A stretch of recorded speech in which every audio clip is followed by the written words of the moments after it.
Info bahwa abang melaporkan kembali Dokter Richard Lee, tapi dengan atas nama abang sendiri, bukan para dukun ya bang. Itu alasannya kenapa bang? Kronologinya mungkin bisa diceritain bang? Ya kronologinya karena Dokter Richard Lee melakukan tindakan intersepsi atau sadap atau rekam pembicaraan saya di handphone yang harusnya menjadi privasi atau rahasia pribadi antara saya dengan Dokter Richard Lee. Gitu loh. Dia merekam, lalu rekaman itu di share ya. Rekaman itu di share di apa? Ajan nggak nih? Enggak, udah lewat. Udah, takutnya ajan. Kencangan dikit aja bang suaranya. Kencangan dikit. Kencangan dikit aja. Ini live bang ya? Nggak ajan ya? Nggak ajan? Enggak, udah lewat. Oh live nih? Oh live. Jadi ya. Gue nggak enak nih, ada yang sholat enggak? Masih ngaji kayaknya. Ngaji. Iya udah aja. Nggak apa-apa ya gue teriak ya. Enggak apa. Iya, lu kecil amat sih pakai mic dong gimana? Udah pakai congor box itu? Congor box itu enggak? Enggak. Walaupun pakai mic juga kalau di terbuka kan dia suaranya mencar deh. Oh gitu. Bismillahirrahmanirrahim. Assalamualaikum warahmatullahi wabarakatuh. Waalaikumsalam warahmatullahi wabarakatuh. Jadi pertanyaan lo apa Ki tadi Ki? Kronologi abang. Iya, masalah Dokter Richard Lee ya? Kronologi abang melaporkan Dokter Richard Lee. Ya karena pada saat itu kan si Richard ini kan telepon gue. Dia beberapa kali WA gue udah gue blokir ya kan, staffnya udah gue blokir. Terus di handphone gue yang satu lagi dia WA lagi, kapan bang podcast ke saya? Gue bilang gue udah nggak tertarik podcast di lu, gue bilang gitu. Udahlah, gue bilang gue nggak tertarik, gue blokir lagi. Dan tahu dia telepon nanyakan bang, abang kenapa laporin saya, kata dia gitu, di Polres Jakarta Barat, di Polres Jakarta Selatan, laporin masalah ini loh, pelapornya adalah Agustiar, gue bilang. Pelapornya Agustiar, gue hanya mendampingi, karena tugas gue sebagai lawyer ya mendampingi berdasarkan kuasa substitusi kan gitu. Dia sangat keberatan dilaporin oleh Agustiar terkait dengan perdukunan ya, perdukunan yang dilecehkan lah, karena kan lagi itu kontennya kan diundang oleh Dr. Richard membahas masalah dukun kan gitu. Walaupun Jindan yang menjadi viral dan ini kan apa sih korbannya lah, kata kasarnya dia menjadi korban. Tapi kan pada saat itu Jindan kan memang menjadi anggota dari organisasi dukun tersebut ya, yaitu EPAGI ya. Walaupun dia tidak tercatat di TPHDI, tapi di EPAGI, organisasi pendirinya salah satunya adalah Haji Ridwan ya, yang mendirikan TPHDI juga. Makanya kita mengajak dia gitu. Dia keberatan dalam laporan itu. Ya gue bilang kalau keberatan, ya lu jangan ini gitu loh. Ini masalahnya kan berawal dari Haji Ridwan dan Jindan.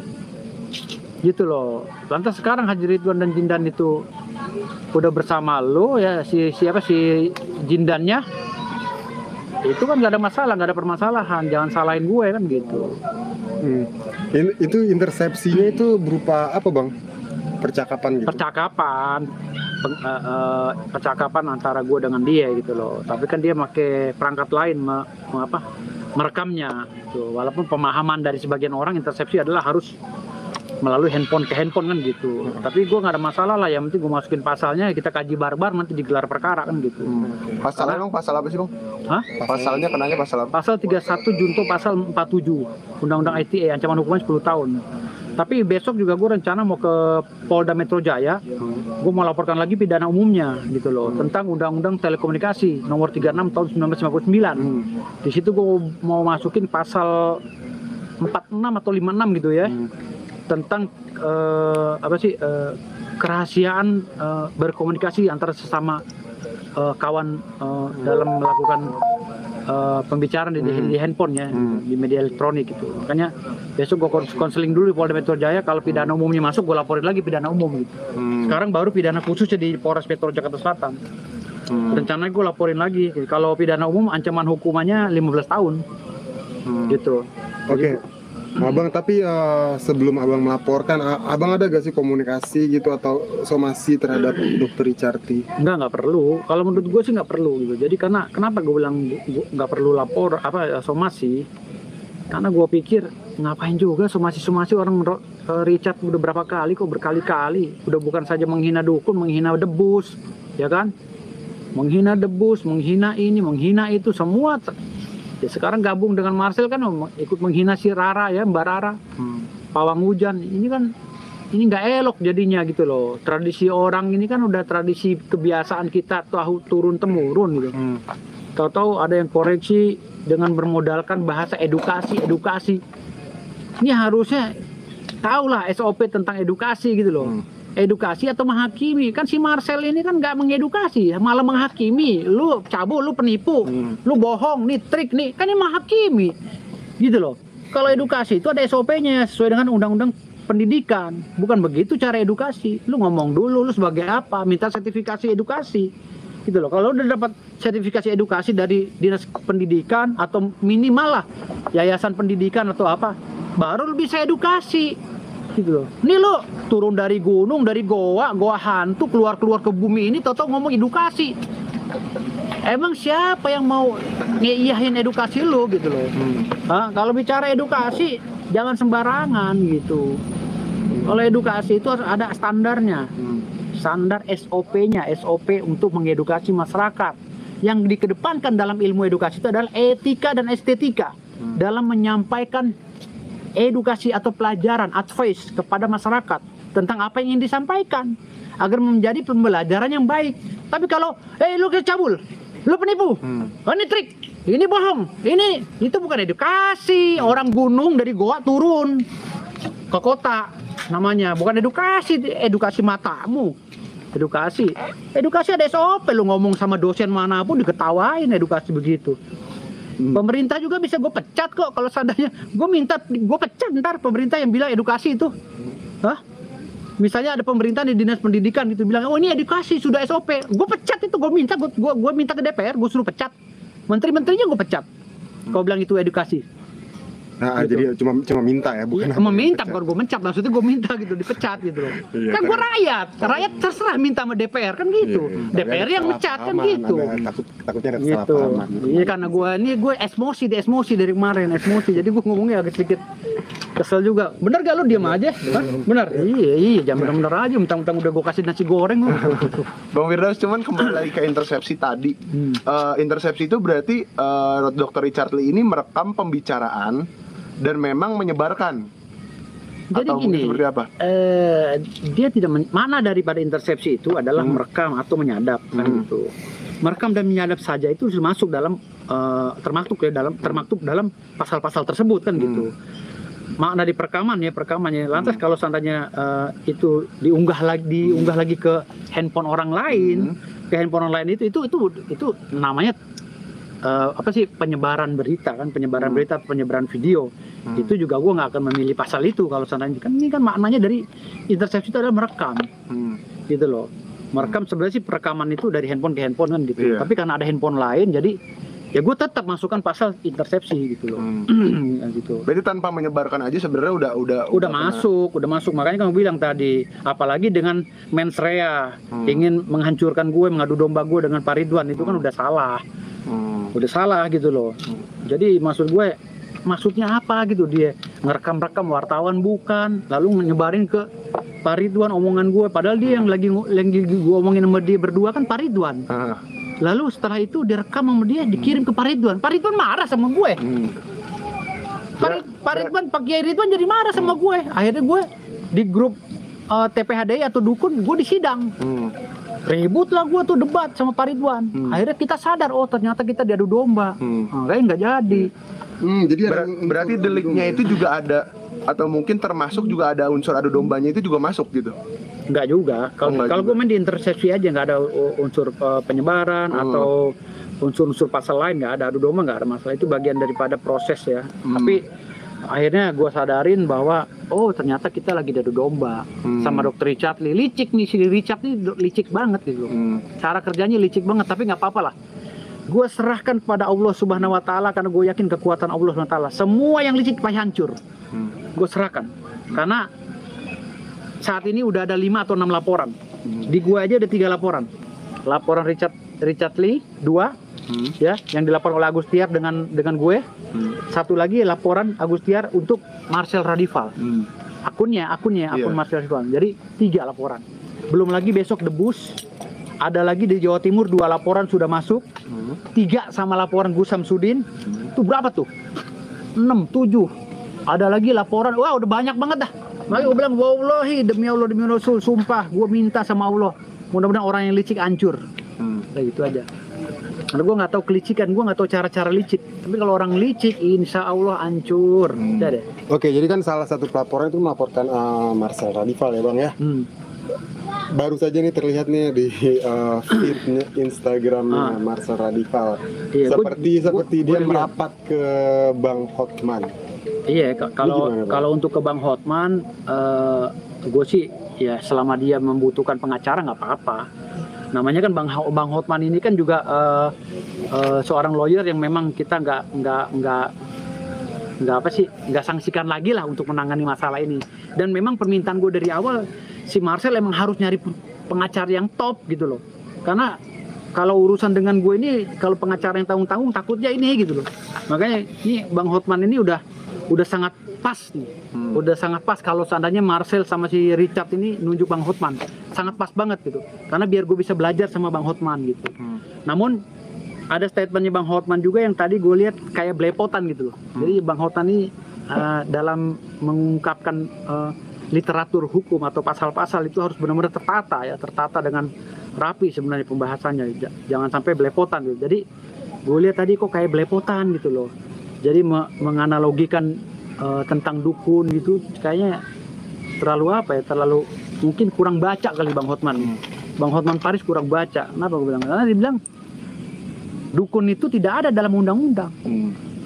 Katanya dukun itu tidak ada dalam undang-undang. Lantas kalau ada pelanggaran undang-undang ITE di persidangan kan itu dipanggil ahli bahasa yang mengkaji tentang bahasa dukun tadi.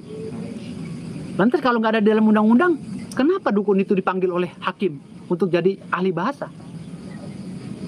Kan persidangan ini kan bagian daripada undang-undang. Mensomasi itu bagian daripada undang-undang. Ya kan? Nah, pembahasan kita non litigasi saat ini juga bagian daripada undang-undang. Lantas Bang Hotman bilang dukun itu nggak ada di undang-undang, bingung saya nih. Jadi Bang Hotman ini harus gimana ya? Jangan banyak tamasya. Harus baca buku lagi ya. Bang Hotman tolong baca buku lagi, jangan banyak tamasya ya. Karena ini nanti jadi edukasi sesat nantinya. Udah Marcel Radivalnya sesat ya kan? Si Richardnya juga sama. Ntar Hotman pengacaranya juga sesat juga. Jadi semua jadi ikut sesat. Tolong ya.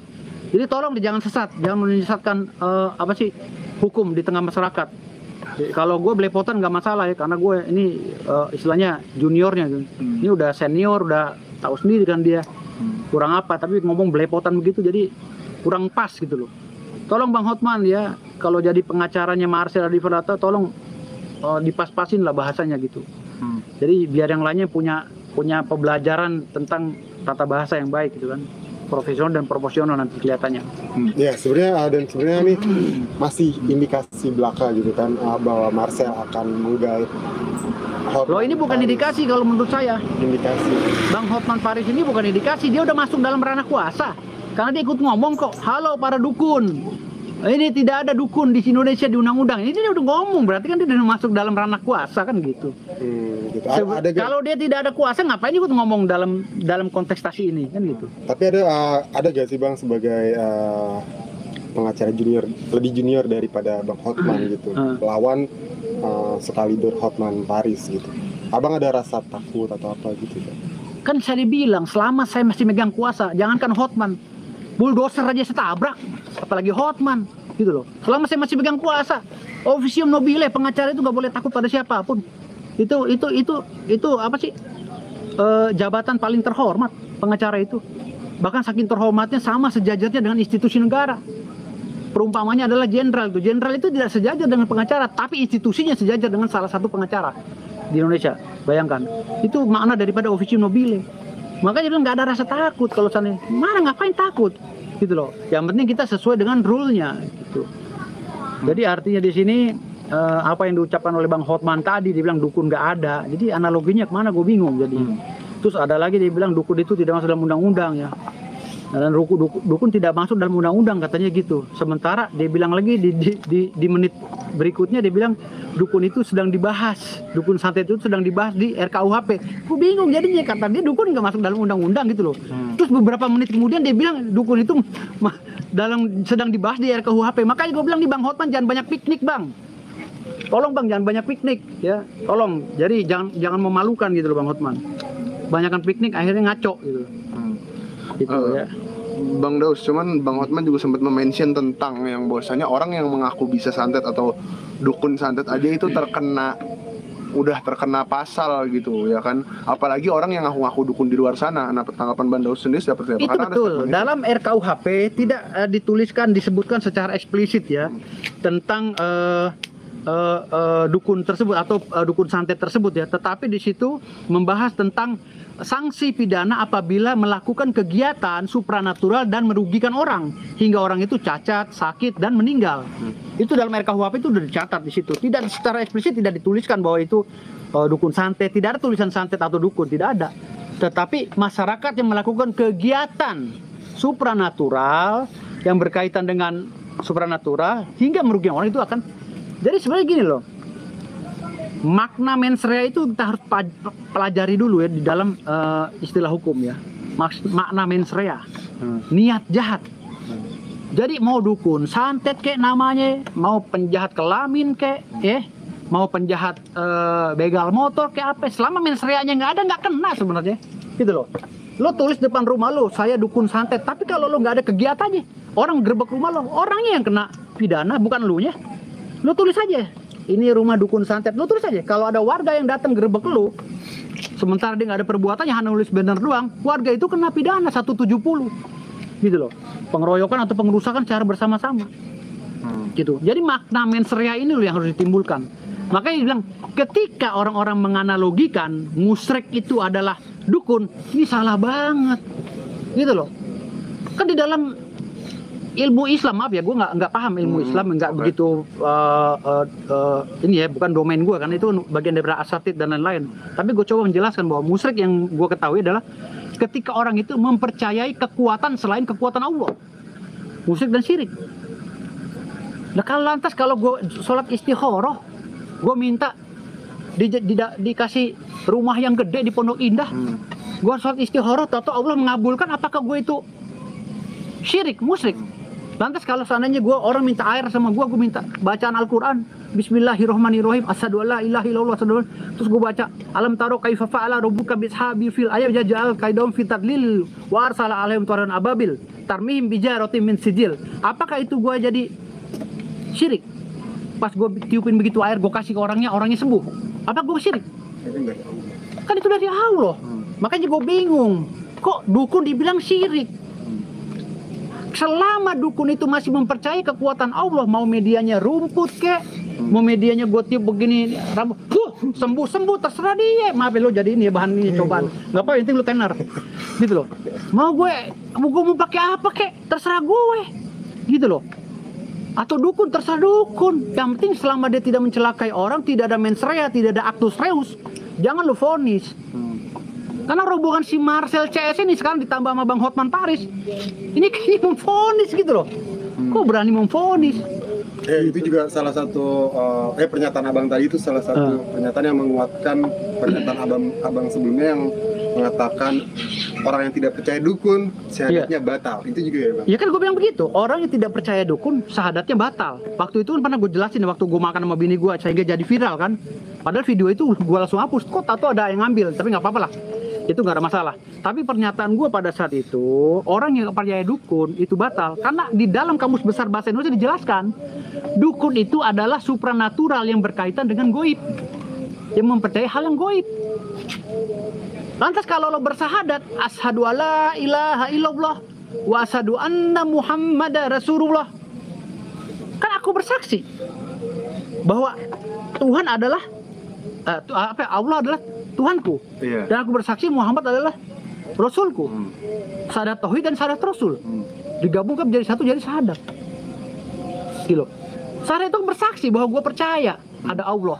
Karena Rasul pernah menghadap Allah. Gitu. Melalui jalan Isra Mi'raj walaupun tidak bertemu langsung. Gitu kan? Walaupun tidak bertemu langsung dengan Allah, mungkin dia dapat dari wahyunya atau apanya, dari perjalanan Isra Mi'raj atau apa kan gitu. Dan itu ustadz yang bisa menjabarkan secara detail. Maka itulah yang analogi yang gue bilang, kalau lo gak percaya dukun berarti gak percaya goib. Karena goib itu ada dua, goib mutlak dan goib biasa. Goib mutlak itu yaitu hari kematian kita kapan, itu goib mutlak. Allah itu apa, itu goib mutlak. Ya kan? Hari rezeki kita, hari apes kita kapan, itu goib mutlak. Tapi kalau goib yang tidak mutlak itu setahu gue yang bisa kita lihat dengan akal pikiran yang nyata, mata kasat mata gitu. Bang Firdaus, cuman Marcel juga kemarin sempat ada statement. Ini minta tanggapan aja. Statement bilang bahwasanya pasal 1 dalam Pancasila itu adalah ketuhanan yang Maha Esa, bukan perdukunan yang Maha Sakti apa yang Maha Esa gitu kemarin dia bilang. Nah, menurut Bang Firdaus sendiri maksudnya gimana? Maksudnya gimana? Iya, dia sempat menyinggung sampai menyinggung Pancasila juga. Oh, dia bilang gimana? Dia ngapain percaya sama dukun gitu. Karena kan Pancasila yang pertama adalah ketuhanan yang Maha Esa. Ini yang gue bilang tadi. Ini bacanya, ini bahasa mereka ini udah kayak nasi uduk, ngerti nggak? Jadi gue bingung dari kemarin tuh gue ngejelasin lagi. Jadi Marcel ini ngoceh kayak orang mabuk sabu ya kan, habis minum air sabu 1 galon dia ngoceh gitu loh. Gue bingung, jadi gue cara menjabarkan pernyataan Marcel yang kecil-kecil ini kan bingung. Pernyataan ini simple tapi membahayakan orang yang tidak nanggep gitu loh. Akhirnya orang memukul rata gitu loh. Jadi artinya di sini dia bilang dukun apa gimana dari? Iya, ngapain percaya dukun, kan Pancasila itu pasal pertama ketuhanan yang Maha Esa. Ketuhanan yang Maha Esa, lingkup Tuhan yang Maha Esa itu kan udah ada include di situ. Orang Buddha, Hindu percaya sama Tuhannya. Orang Kristen juga sama, Protestan, Katolik percaya sama Tuhannya. Orang Islam juga sama. Tapi menurut pemahaman gue, Tuhan yang Maha Esa itu adalah hal yang goib. Kembali lagi, hal yang goib itu udah dicatat dalam Kamus Bahasa Indonesia. Goib itu adalah orang yang melakukan kegiatan supranatural berkaitan dengan hal goib. Kan gitu dalam Kamus Besar Bahasa Indonesia. Lantas kaitannya kan ada satu sama lainnya. Jadi kalau dicampur-campurkan masalah ini nggak ada tulisan dukun, emang nggak ada. Tetapi kan itu kita bisa menafsirkan sesuai dengan akli kita. Tapi itu ada indikasi jadinya bilang dukun itu tidak berketuhanan nggak sih? Karena kan dia bilang ketuhanan yang Maha Esa, bukan perdukunan yang Maha Sakti apa yang Maha itu. Dukun-dukun di Indonesia ini semuanya punya Tuhan loh. Karena kita jangan sampai terstigma oleh statement-statement si Marcel ya, yang menggiring kita ke hal-hal yang mungkin ya ateis apa segala, yang tidak percaya lagi dengan goib dan Tuhan gitu. Jangan salah, semua orang yang ada di Indonesia ini wajib beragama, itu dulu. Orang tidak punya agama nggak boleh mempunyai hak di dalam bangsa Indonesia, itu dulu. Karena ideologi kita Pancasila, yang pertama ketuhanan. Nah kalau bicara ketuhanan, itu satu bingkai yang besar, di dalamnya itu ada keyakinan kita tentang rukun iman dan rukun Islam untuk Islam ya kan. Dan Kristen ini keyakinannya apalagi, syaratnya apalagi, itu kan tentang ketuhanan loh. Jadi kalau dicampur aduk dukun itu bukan Tuhan atau lagi, ini statement bodoh tapi yang bikin orang pusing. Kita takut yang nerima ini omongan-omongan atau pleset-plesetan dari si Marcel ini, takutnya nggak mempan, nggak kuat nampung otaknya, sehingga diterimanya secara mentah, secara mentah. Ujung-ujungnya dikeluarkannya secara negatif. Gitu. Itu yang tadi dibilang tadi, dukun itu syirik, musyrik. Kok syirik musyrik? Itu kata syirik musyrik kan hanya berlaku di umat beragama Islam. Ya kan? Sementara dukun ini kan banyak dari umat agama lain juga. Dari kalangan agama-agama lain banyak yang dukun. Apakah dia kena syirik? Nggak kena kan? Makanya kita bicara masalah undang-undang atau bicara masalah aturan, konteksnya adalah universal. Bisa berlaku bagi semua agama yang ada di negara Indonesia. Tapi kalau bicara syirik tentang agama Islam, ya, lalu kita gabungkan dengan pembahasan dukun yang universal, ini nggak nyambung jadinya nanti, gitu loh. Kita bicara undang-undang, ya kan, undang-undang dan aturan, ya kan. Nah, bagian daripada turunannya adalah termasuk tadi Kamus Besar Bahasa Indonesia sebagai bukti ya, saksi ahli, dan bukti dalam alat bukti itu kan saksi ya, saksi ahli, gitu kan. Di dalam persidangan itu dipanggil gitu. Itu bagian dari perangkat undang-undang itu sendiri gitu loh. Makanya kalau bicaranya kayak nasi uduk, jadi bingung ngejelasinnya gitu. Bingung kalau nasi uduk ya kan, gitu. Ah gue lebih percaya Tuhan, gue nggak percaya dukun. Ya, udah jelas-jelas Tuhan itu goib, dukun itu yang melaksanakan hal goib. Jadi menjelaskannya bingung gitu loh. Ditambah lagi tadi Bang Hotman ngoceh lagi begitu. Aduh ampun gue. Gitu, tolong Bang Hotman, hampura.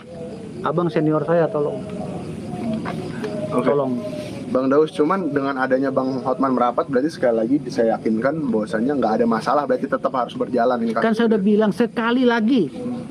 Saya ini pengacara yang menjalankan tugas saya secara profesional. Selama saya masih punya surat kuasa, saya tidak akan pernah berhenti mengoceh untuk kepentingan hukum, hak-hak hukum klien saya. Jadi saya dibilang jangankan Hotman, bulldozer aja saya tabrak. Gitu loh. Kenapa memangnya Hotman? Emangnya dewa di Indonesia ini dia? Nggak ada urusannya. Gitu loh. Selama kita masih pegang surat kuasa, itu pelajaran, itu edukasi yang saya berikan. Gitu loh. Jangan kecil hati. Tetapi kita juga tidak boleh merendahkan Bang Hotman. Karena biar gimana pun beliau senior kan gitu. Nggak boleh merendahkan. Tetapi bahasa-bahasa saya memang begini gitu. Gitu. Cuman berarti Bang Firdaus sendiri melihat ada kepanikan dari Marcel sendiri nggak sih hingga mencari perlindungan untuk lawyer-lawyer yang memang kapasitas cukup Ya besar? Pak, begini Pak ya. Ini mohon maaf, hanya orang gila yang gak panik Pak. Udah 8 laporan, apa 6 laporan. Cuman orang gila doang Pak. Orang gak waras yang gak panik. 8 laporan loh Pak ini. 6 apa 8 laporan. Hah? Kalau kita istilah mancing Pak di kali. Kalau kalinya nggak ada ikannya gitu kan. Nggak banyak ikannya ya kan. Kita tebar 6 pancingan. Masa iya satu nggak nyangkut Pak? Hah? Jadi kesombongan lah yang menutupi ketakutan dia. Rasa kesombongan. Padahal pantatnya udah begini. Nyut, nyut, nyut gitu. Iya, nambahin lagi. Ayo. Ya, oke. Kalau aku mau balik lagi ke Dokter Richard juga.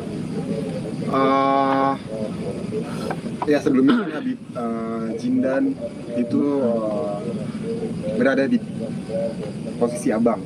Iya. Berada di kubu abang. Nah sekarang adanya Habib Jindan bersama Dokter Richard Lee ini mengindikasikan apa dan Ya apa mungkin maksudnya? mungkin begini, satu Dokter Richard Lee juga kekurangan karyawan kan gitu. Dan kebetulan Jindan juga butuh kerjaan, ya nggak apa-apa, biar aja. Itu aja, kita positif aja. Itu hak-hak seorang, kita nggak boleh batasi itu. Biar aja dia tuh, ya karena Jindan kan udah ngomong katanya dia tulang punggung keluarga. Ya biar dapat rezeki lah. Dan Dokter Richard Lee juga bisa dapat pahala kan gitu. Simpel-simpel aja biarin. Kalau masalah pengkhianatan udah sering saya bahas. Bukan berkhianat ya, mungkin karena beliau kurang dewasa, ya mungkin dia datang ke sana kurang dewasa, ya udahlah. Kecewa ada, tapi ya udah nggak usah kita bahas terus menerus, biar aja Jindan itu takutnya dia terkenal beneran gitu. Karena di dalam kuasa saya tidak ada nama Jindan, adanya nama TPHDI dan Agustiar. Dan ada netizen juga banyak yang berkomentar bahwa abang sedih atau sakit hati karena ditinggal Jindan. Emangnya Jindan homo gue? Gue mah sedih kalau tinggal bini. kecuali gue lekong Jindan pacar gue. Nggak ada lah. Sedih, sebenarnya nggak sedih, cuman apa sih, strategi hukum gue jadi berantakan gitu loh. Strategi hukum gue jadi sempat berantakan gitu. Strategi hukum gue itu aja sih. Jadi politik hukum gue main di situ, strateginya sempat berantakan. Itu aja. Itu berarti nggak ada pengaruhnya Jindan keluar? Nggak ada nggak ngaruh juga. Nggak ngaruh. Ya baru saja Jindan kan dikeluarin dari TPHDI, bukan, dari FPAG ya, FPAG Forum Pembulu Alam Gaib. Ya dia dikeluarkan, udah diberhentikan, ya tapi di dalam organisasi dia diberhentikan, tapi di dalam silaturahmi Jindan tetap baik dengan Haji Ridwan. Tetap baik dengan Haji Ridwan. Dan Haji Ridwan juga udah damai sama gua kan, udah telepon-teleponan, udah baik lah. Udah baik semua udah. Berarti kemarin habis kasus abang yang ngomongin tentang mereka ini langsung ada komunikasi ya? Enggak, seminggu dulu. Oh, seminggu dulu. Seminggu atau beberapa hari lah sempat kita main tegang-tegangan gitu kan. Lalu beredarlah video yang dari Dr. Richard Lee itu kan, yang telepon gue disadap itu kan. Telepon gue disadap, diintersepsi, akhirnya gue keberatan gitu kan. Lalu gue laporin polisi gitu. Tapi berarti kalau dari, kan kemarin juga sempet Marcel juga ngomong ini malah dukun pada berantem, berarti nggak bener ya pada berantem? Lu ngomong dong dukun, gantian. Bengong aja. Hah? Lu dukun apa? Dukun beranak. Bengong aja. Jadi gimana? Iya kan sempat kemarin mention, saya emang nggak ada urusannya sama dukun-dukun yang laporin saya tetap santai. Cuman saya lihat-lihat mereka malah sekarang malah pada berantem. Nah iya, ini Marcel tuh seperti apa? Seperti tenang. Gua pakai air dong, lu minum air bawa mari. Marcel mengungkapkan Marcel mengatakan bahwa itu lihat sendiri aja dukun-dukun sekarang yang pada ribut-ribut. Nggak ada yang ribut, nggak ada. Gue sama Marcel biasa, sama si Jindan biasa aja, sama Haji Ridwan biasa. Berarti nggak bener itu ya pada keributan. Nah, tadi Haji Ridwan baru telepon gue telepon nih. Haji Ridwan. Baik-baik aja gue sama dia. Ntar gue telepon Haji Ridwan ya.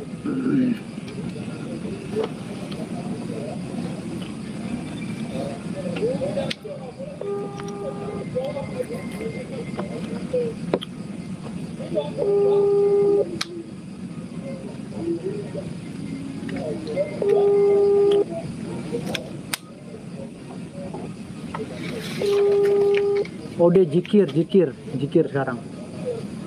Habis isya dia selalu jikir. Ntar jam 9 baru bisa. Jamnya dia jikir Haji Ridwan. Jadi baik-baik aja. Baik-baik aja gua sama dia, baik-baik aja. Berarti kasus akan tetap berjalan, laporan juga akan tetap berjalan ya. Bukannya karena masalah kemarin tuh malah nggak, maksudnya istilah pelaporan jadi nggak jalan. Dan gua orangnya mangkrem. 5 atau 6 laporan atau 7 laporan, 8 laporan. Bodoh amat deh dicabut. Gue sendiri kagak bakal gue cabut karena gue sendiri yang laporin. Nggak ada cerita. Oke. Tapi kalau untuk follow up tindak lanjutnya gimana tuh, Bang Firdaus? Sampai sekarang katanya Marcel belum menerima panggilan. Ya kan gini, polisi di Indonesia ini kan bukan robot. Dia kerja satu hari itu berapa puluh laporan yang masuk kan, khusus di Polres atau di Polda. Artinya di sini kita harus bersabar menunggu. Kan gue udah bilang dari kemarin, ada 6 bulan lalu orang sombong sama gue dengan pasal yang sama, undang-undang ITE, lagunya bukan main. Wah gue kebal hukum, gue ini, gue nggak kena, gue ini, nggak taunya naik tuh kasus. Sekarang jadi tersangka, dia lagi kebingungan nyari pengacara. Artinya 6 bulan loh, 6 bulan. Jadi artinya ini bukan berarti ini tidak tidak diperiksa oleh polisi atau tidak polisi, tunggu aja, sabar gitu. Sabar aja. Tapi berarti Bang Firdaus sepositif, maksudnya sepositif, sepede itu ya untuk nantinya pasti bakal diproses dan Marcel juga akan dipanggil gitu. Kan gue udah bilang, gue mancing di kali, bawa joran 6 biji, ya kan, kalinya tuh ikannya kata orang kurang, nggak banyak. Ya masa yang nggak dimakan sih, 1 joran gitu, gitu loh. Ini kan 6 atau 8 laporan nih yang udah terkait dengan mereka.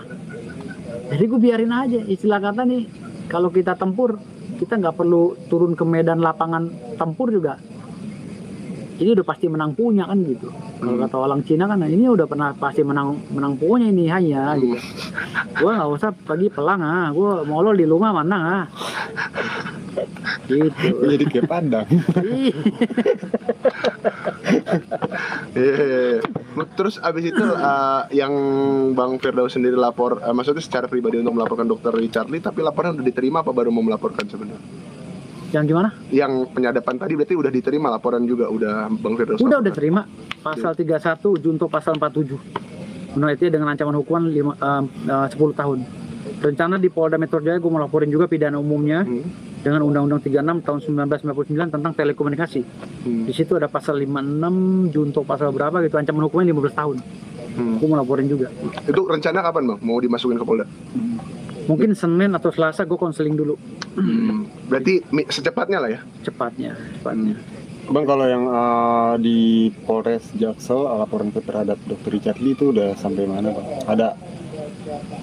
Dr. Richard Lee kan oleh Agustiar baru dilaporin minggu lalu. Minggu ini gue kan baru kemarin tuh laporin.